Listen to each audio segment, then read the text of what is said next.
Bonjour à tous, voici aujourd'hui une petite morale ainsi que son histoire.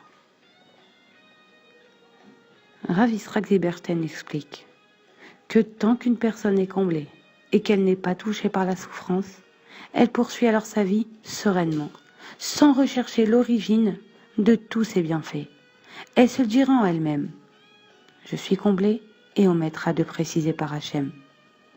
Mais lorsqu'elle se trouve tout à coup confrontée à des problèmes ou à des souffrances, elle se rappelle alors qu'il y a un Dieu et s'écrie « Hachem a ramené les mains vides ».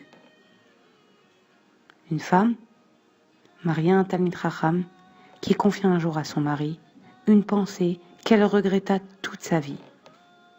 Elle s'exprima ainsi « Tu ne crois pas que Hachem nous a oubliés ? Nous avons une bonne parnassa. Les enfants sont bien élevés et nous procurent beaucoup de satisfaction. Nous nous entendons très bien et sommes en bonne santé. Peut-être Hachem nous a-t-il oubliés ?» Cette femme poursuivit son témoignage et raconta que très peu de temps après cela, elle tomba gravement malade. Elle dut voyager d'urgence hors d'Israël en empruntant un avion spécial, volant à basse altitude, dont le coût s'élevait à $25 000. À sa grande gêne, il lui fallut également solliciter l'aide d'organismes de bienfaisance pour financer son opération du cerveau, ainsi que son hospitalisation. En effet, pour sauver sa vie, qui avait subitement basculé, il lui fallut débourser plus de $200 000.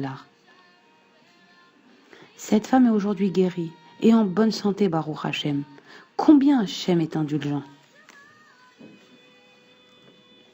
La foi en Dieu n'est pas une notion que nous devons uniquement développer lorsque la vie chavire, que des événements inattendus surviennent que Dieu préserve, et lorsque la seule façon de les assumer est de s'en remettre à notre Créateur.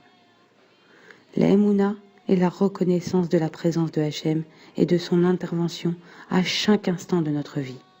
C'est justement lorsque tout va bien que l'on devrait reconnaître en cela l'intervention de Hachem, ne serait-ce que du point de vue de la santé.